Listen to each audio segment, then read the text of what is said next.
Perkenalkan, nama saya Dr. Gigi Lisnawati Tampu Bolon, angkatan 37, kelompok 2. Saya adalah peserta Latsar CPNS tahun 2021. Di sini saya membuat mind mapping modul etika publik.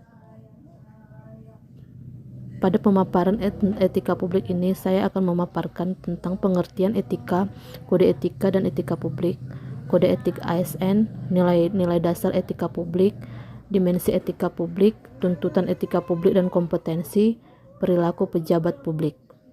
Pengertian etika adalah karakter atau etos individu atau kelompok berdasarkan nilai-nilai dan norma-norma luhur. Kode etika adalah peraturan yang mengatur tingkah laku dalam suatu kelompok khusus. Sementara etika publik adalah refleksi tentang standar atau norma yang menentukan baik atau buruk, benar atau salah, suatu perilaku, tindakan, dan keputusan untuk mengarahkan kebijakan publik dalam rangka menjalankan tanggung jawab etika publik. Sumber-sumber kode etik ASN. Yang pertama, Peraturan Pemerintah Nomor 11 Tahun 1959 tentang Sumpah Jabatan Pegawai Negeri Sipil dan Anggota Angkatan Perang.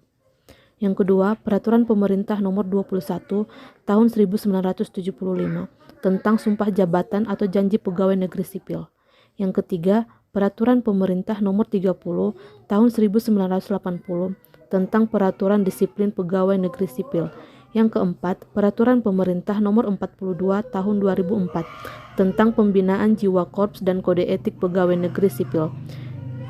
Yang kelima, Peraturan Pemerintah Nomor 53 Tahun 2010 tentang Disiplin PNS. Keenam, Peraturan Pemerintah Nomor 5 Tahun 2014 tentang Aparatur Sipil Negara ASN.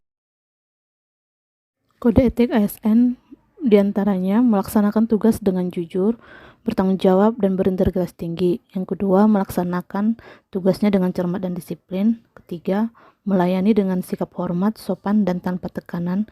Yang keempat, melaksanakan tugasnya sesuai dengan ketentuan peraturan perundang-undangan.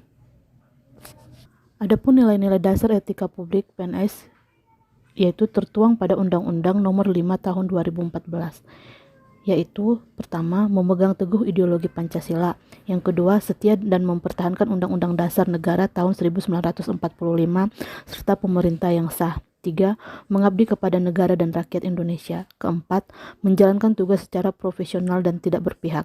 Kelima, membuat keputusan berdasarkan prinsip keahlian. 6. Menciptakan lingkungan kerja yang non-diskriminatif.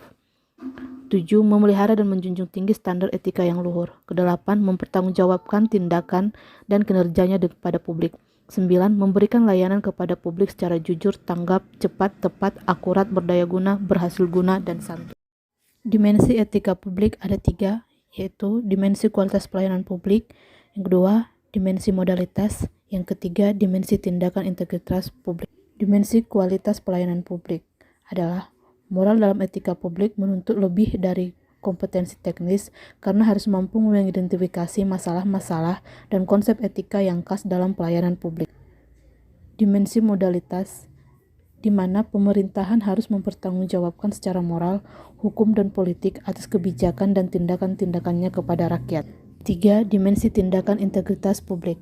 Integritas publik juga dimaksudkan dari pejabat publik yang sesuai nilai, standar, aturan moral yang diterima masyarakat.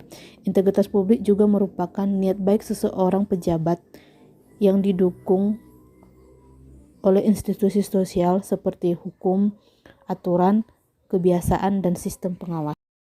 Tuntutan etika publik dan kompetensi.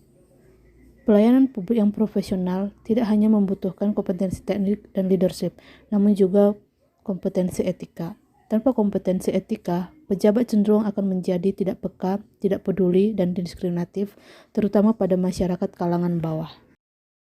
Perilaku pejabat publik. Perlu adanya perubahan mindset dari seluruh pejabat publik. Perubahan mindset ini merupakan reformasi birokrasi yang paling penting, yang mencakup 3 aspek, yaitu dari penguasa menjadi pelayan, dari wewenang menjadi peranan, yang ketiga, menyadari jabatan adalah wewenang. Sekian dan terima kasih.